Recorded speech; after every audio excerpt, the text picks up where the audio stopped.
남성분들께 질문 하나만 드려보겠습니다. 여러분이 썸을 타고 있다고 가정해 볼게요. 혹은 새로 사귄 여자친구가 있는 상황입니다. 그리고 그 여자랑 주말에 강남역에서 만나기로 한 거죠. 강남역 10번 출구에서 딱 만났는데 여자가 여러분한테 물어봅니다. 우리 밥 뭐 먹으러 갈 거야? 자, 이때 여러분은 뭐라고 대답하실 건가요?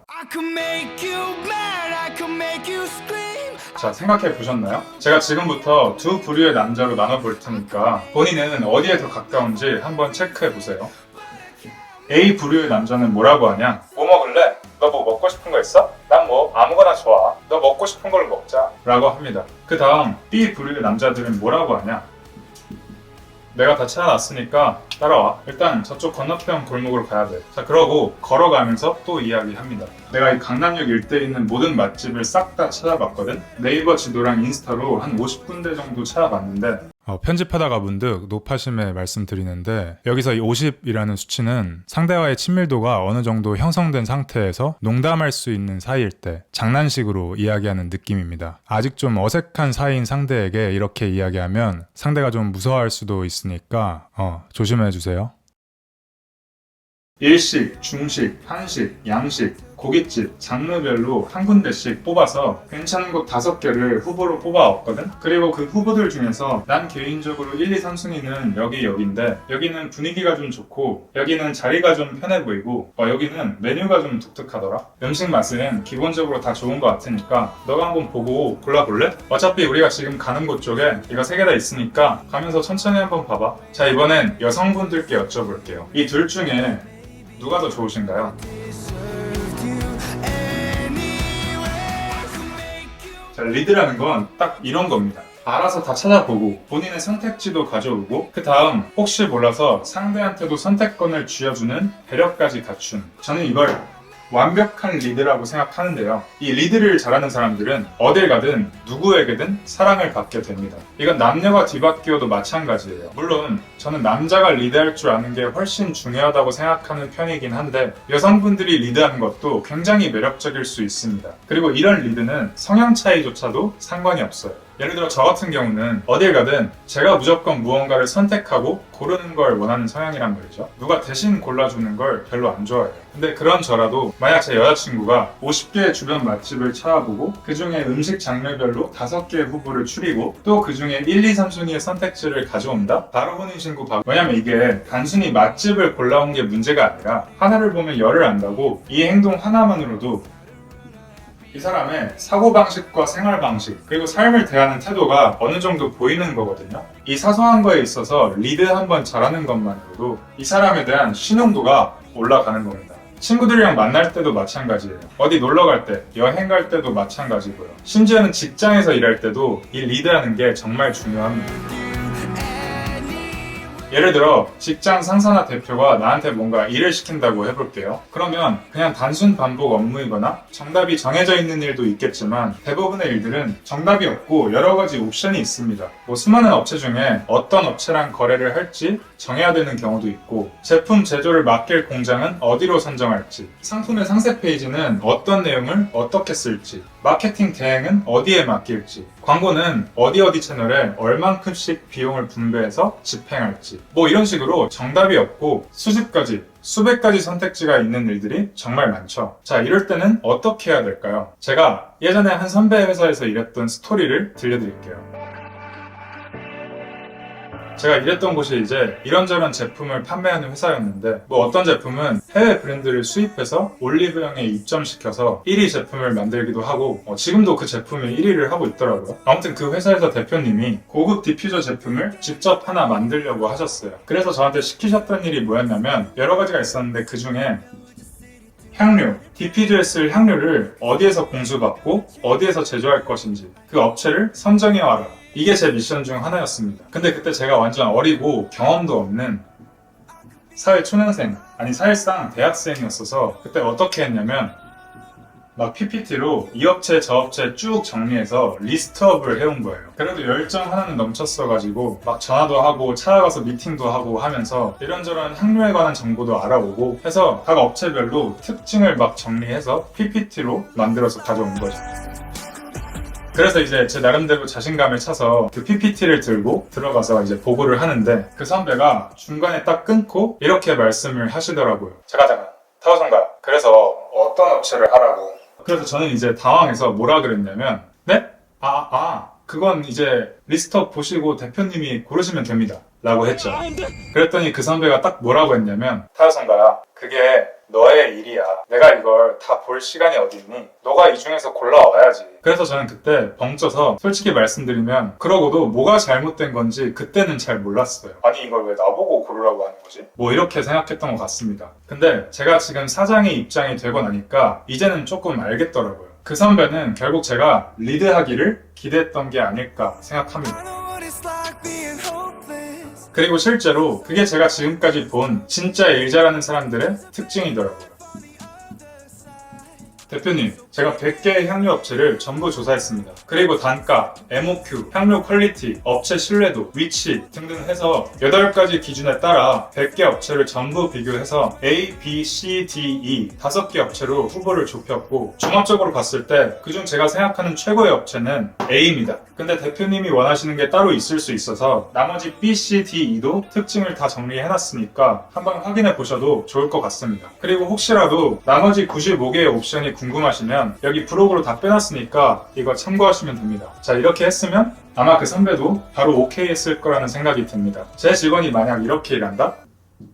바로 노예계약. 자, 이렇게 일하는 직원을 대체 누가 싫어할 수 있을까요? 아마 정신 제대로 박힌 직장 상사나 사장이라면 이 직원이 회사를 나갈까봐 안절부절 못하고 돈을 더 줘서라도 붙잡으려고 할 겁니다. 이렇게 리드라는 거는 나보다 높은 사람한테조차 강력한 영향력을 행사할 수 있는 기술인 겁니다. 아니, 기술이 아니야 이건. 기술이 아니라 그냥 존재 자체가 강한 사람이 되는 겁니다. 여러분이 어떤 인간관계에서든 어떤 조직에서든 리드하는 사람이 되면 주변 모두에게 사랑받을 수 있습니다. 물론 질투하는 사람도 생기겠죠. 그런데 질투를 할지언정 절대로 여러분을 함부로 대하지는 못할 겁니다.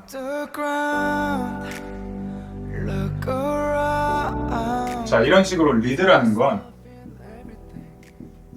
상대가 납득할 만큼 충분한 자료조사와 분석을 한 뒤에 상식적이고 명확한 기준에 따라 정리하고 비교해서 후보를 추린 다음에 그 중에서 본인의 선택지를 딱 정하고 그 다음 상대에게도 참고용 자료를 보여주면서 상대에게 마지막 배려까지 해주는 겁니다. 자, 다시 한번 볼까요? 상대가 납득할 만큼 충분한 자료조사와 분석, 상대가 납득할 만큼 충분한 자료조사와 분석, 상식적인 기준으로 비교, 상식적인 기준으로 비교, 후보 선정, 후보 선정, 나의 선택지 제시, 나의 선택지 제시, 상대에게도 참고용 자료 제시,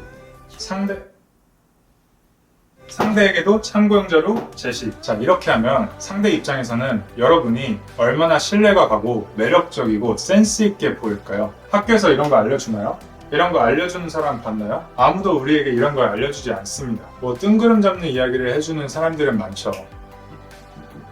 능력을 키워서 사람들에게 인정을 받아라. 리더십을 키워라. 그래서 어떻게 키우라고? 그러니까 써먹을 수 있는 걸 알려줘야죠. 이런 건 지금 당장 우리가 할 수 있는 게 아니잖아요. 근데 리드할 줄 아는 사람이 되는 거? 이건 지금 당장도 시도해볼 수 있는 겁니다. 물론 이것도 연습은 해야겠죠. 지금 여러분이 영상 보시고 지금 당장 내 눈앞에 닥친 일에 이런 식으로 리드를 한번 해보세요. 그리고 어떻게 됐는지 결과를 댓글로 남겨주세요. 만약에 이 방식대로 리드를 해봤는데 실패했다? 그러면 악플을 남기셔도 됩니다. 어차피 다 삭제할 거. 자, 근데 리드하는 연습은 그럼 어떻게 하냐? 이게 또 무작정 리드한다고 되는 게 아니라 리드를 잘 해야 될 거 아니에요. 그죠? 단가나 MOQ는 잘 맞췄는데 업력이 얼마 안 돼서 언제든 문을 닫을 수도 있는 신용도 낮은 향료업체를 선정해오면 안 되는 거고 괜찮은 맛집을 찾아온다고 해놓고 파인애플 피자 맛집을 찾아오면 안 되겠죠. 자, 그러면 어떻게 하면 리드를 잘 할 수 있을까요? 리드를 잘 하려면 구조화를 잘해야 합니다.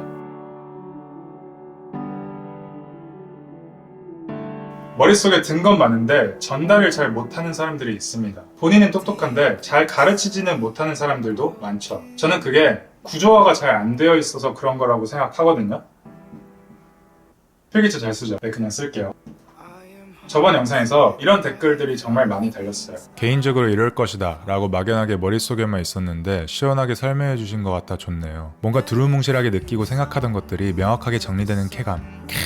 우와, 머릿속에서 어렴풋하게 생각만 하던 것들이 깔끔하게 정리되는 기분이에요. 진짜 평소에도 생각만 하고 있던 건데 말로 풀어서 그것도 90분가량을 누구에게 설명할 수 있음이 놀랍다. 어디선가 듣기만 하고 정확한 개념을 가지고 있지 않았는데 너무 유익하고 재밌었어요. 그리고 잘생겼어요. 이게 왜 그러냐면 제 머릿속에는 모든 게 구조화가 되어 있기 때문에 아마 시청자분들이 그렇게 느끼셨을 거라고 생각합니다. 저는 이 구조화가 우리 인생의 거의 모든 분야에서 굉장히 중요하다고 생각하거든요. 자, 그래서 구조화를 어떻게 하냐? 제 뇌 속에 있는 구조화된 내용을 간단하게 도식화해서 보여드릴게요. 저번 영상의 내용을 예시로 말씀드려 보도록 하겠습니다. 저번 영상 안 보신 분들은 꼭 안 보고 오셔도 돼요. 그냥 보고 베길걸. 자, 저번 영상이 총 3부로 나뉘죠. 총 3부로 나뉘는데 1부는 질서형 매력과 혼돈형 매력, 2부는 기질 환경 결핍, 3부는 피자 분배 이론이었죠. 자, 근데 저번 영상의 핵심 주제가 뭐였어요? 가장 상위에 있는 바로 인간관계였죠. 그럼 이 인간관계를 구조화해보는 거예요. 저는 인간관계를 구성하는 건 크게 5가지라고 생각합니다. 첫 번째는 가치랑 정체성, 그리고 두 번째는 매력, 세 번째는 화술과 처세술, 네 번째는 분별력과 통찰력, 그리고 마지막은 이건 비밀입니다. 이건 나중에 말씀드릴게요. 아무튼 이 5가지는 제가 굉장히 오랜 시간 동안 고민하고 연구해서 분류한 저만의 기준입니다. 근데 이 안에 또 엄청나게 여러 가지가 구조화되어서 나눠져 있는데 이 매력 카테고리 안에 여러 가지 중 하나가 질서형 매력, 혼돈형 매력에 대한 내용이었던 거고 이 분별력, 통찰력 카테고리 안에 또 여러 가지 중 하나가 기질 환경 결핍에 관한 내용이었던 겁니다. 그리고 이 화술, 처세술 카테고리 안에 또 하나가 바로 피자 분배 이론 이랬던 겁니다. 그러니까 제 머릿속에는 이게 다 구조화가 되어 있기 때문에 여러분들께도 전달이 좀 잘 되었던 거고 많은 분들이 그런 댓글들을 남겨주셨던 거라고 생각해요. 근데 저도 이게 다 편집된 유튜브 영상이라서 잘하는 것처럼 보이는 거지 현실에서 만나면 이 정도로 일목요연하게 말을 전달하지는 못합니다. 아무튼 그래서 여담인데 저랑 테니스 치는 친구 중 하나가 저번 영상을 보고 그러더라고요. 야, 너 그 영상 알고리즘 잘 탄 건 진짜 좋은데 그렇게 많은 내용을 한 영상에서 다 말해버리면 앞으로 할 컨텐츠가 있어? 좀 적당히 남겨야 되는 거 아니야? 뭐 이렇게 말하더라고요. 그래서 제가 이 그림을 딱 그려주면서 뭐라 그랬냐면 그 영상에 나오는 내용은 극히 일부분이야. 그러니까 테니스로 치면 테니스도 이렇게 많잖아. 그러니까 테니스로 치면 포핸드랑 백핸드 그리고 세미 웨스턴 그립 정도만 알려준 거야. 아직 탑스핀, 슬라이스 이런 거 하나도 안 알려줬어. 발리랑 서브도 남았고 그리고 심지어 발리도 하이 발리랑 로우 발리로 또 나뉘잖아. 서브도 플랫 서브, 슬라이스 서브, 킥 서브 있고 아직 할 거 많아. 그러니까 구독을 눌러야겠어, 안 눌러야겠어? 구조화를 잘하면 내가 말을 할 때에도 자신감이 생깁니다. 왜냐면 머릿속에 어떤 개념이나 지식들이 딱딱 정리가 되어 있기 때문이에요. 상대가 어떤 말을 하면 상대가 지금 말하는 건 여기에 이 내용에 대해서 말하고 있구나가 되고 또는 상대가 어떤 질문을 해도 이 중에서 여기에 이 부분을 질문을 하네? 하고 대답도 바로바로 나오고 심지어는 모르는 것조차도 바로바로 인지를 합니다. 상대가 질문을 했는데 내가 모르는 내용 그러면 그 부분은 내 구조화에 없는 내용인데? 내가 놓친 부분인데? 그럼 또 바로 자신있게 모른다고 대답을 할 수가 있어요. 그 부분은 제가 미처 생각을 하지 못했습니다. 그 부분 바로 다시 보완하도록 하겠습니다. 이렇게 빠릿하게 대답이 나오면 주변 사람들이 엄청 좋아합니다. 내가 놓친 부분이 얼마든지 있을 수 있어요. 사람이니까. 근데 구조화가 제대로 안 된 사람들은 그 놓친 부분을 명확히 인지하지 못합니다. 그럼 이제 막 대답도 바로 안 나오고 어버버 하는 거죠. 그걸 사람들이 더 답답해 하는 거예요. 그리고 그것보다 더 최악인 거는 본인이 놓친 부분을 인정하지 않고 적반하장으로 화를 내는 거죠. 이런 사람들 은근히 많습니다. 사람들은 나의 실수나 잘못을 보고 실망하는 게 아닙니다. 나의 실수나 잘못을 내가 어떻게 인지하고 어떻게 인정하고 어떻게 대처한지를 보고 실망하는 거죠. 내가 내 실수나 잘못을 인지하지 못할 때, 인정하지 않을 때, 그리고 똑바로 대처하지 못할 때 사람들은 실망합니다. 내가 내 실수나 잘못을 분명하게 인지하고 인정하고 현명하게 대처하잖아요. 그럼 사람들은 오히려 내가 무언가를 잘 했을 때보다도 나를 더 좋아하게 되고 더 신뢰하게 되는 거예요. 논어에 이런 말이 있습니다. 내가 아는 것을 안다고 하고 모르는 것을 모른다고 하는 것. 그것이 진짜 R입니다. 이게 곧 요즘 말로 메타인지라고 하죠. 구조화가 잘 되어 있으면 잘 되어 있을수록 메타인지도 높아지고 내 말에 힘도 생기는 거고 의사소통도 훨씬 더 효율적으로 할 수 있게 되는 겁니다. 자, 오늘은 리드하는 법 그리고 구조화에 대해서 간단히 이야기를 해봤는데 이 구조화에 대해서는 아직도 말씀드릴 게 정말 많습니다. 오늘 다룬 건 그냥 개괄적인 내용, 극히 일부분이라고 생각하시면 될 것 같아요. 그러니까 구독을 눌러야겠어 안 눌러야겠어. 제가 최근 한 달 동안 정말 제 인생에서 몇 번 없을 엄청난 사건들이 많이 일어났는데요. 뭐 유튜브 채널 성장도 그렇고 제가 엄청 존경하는 분을 사적으로 만나뵐 수 있었는데 이제 그분께 신뢰가 될 수 있으니 그분을 직접 언급하지는 않으면서 다음에 한번 내가 존경하는 사람, 나보다 한참 높은 레벨의 사람을 만날 수 있는 또는 최소한 그들의 흥미를 끌 수 있는 저만의 특수 전략에 대해서도 한번 다뤄보도록 하겠습니다. 힌트를 드리자면 이것도 결국 구조화를 잘하는 게 핵심입니다. 그리고 최근에 제가 또 운 좋게 더 로즈라는 밴드의 박도준님을 만나 뵐 수 있었는데요. 뭐 아시는 분들은 아시겠지만 더 로즈 밴드가 해외에서는 이미 코첼라 무대에 섰을 정도로 굉장히 유명한 그룹이라고 합니다. 제가 이분 스토리를 들었는데 진짜 밑바닥부터 지금의 위치에 오기까지 영화 같은 스토리더라고요. 네, 지금 나오는 게 더 로즈 노래입니다. 그리고 오늘 이 영상에서 쓰인 모든 노래가 사실 더 로즈 노래였습니다. 노래 좋지 않았나요? 제가 아래 고정 댓글로 노래 몇 개만 추천해 드릴 테니까 한번 들어보시고 좋으면 주변 사람들한테 입소문 좀 내주시길 바랍니다. 나중에 그 형님한테 생색 좀 내게요. 그 형님한테 생색 좀 내서 내한 공연 티켓 좀 받게. 자, 그럼 다음 영상에서 뵙겠습니다.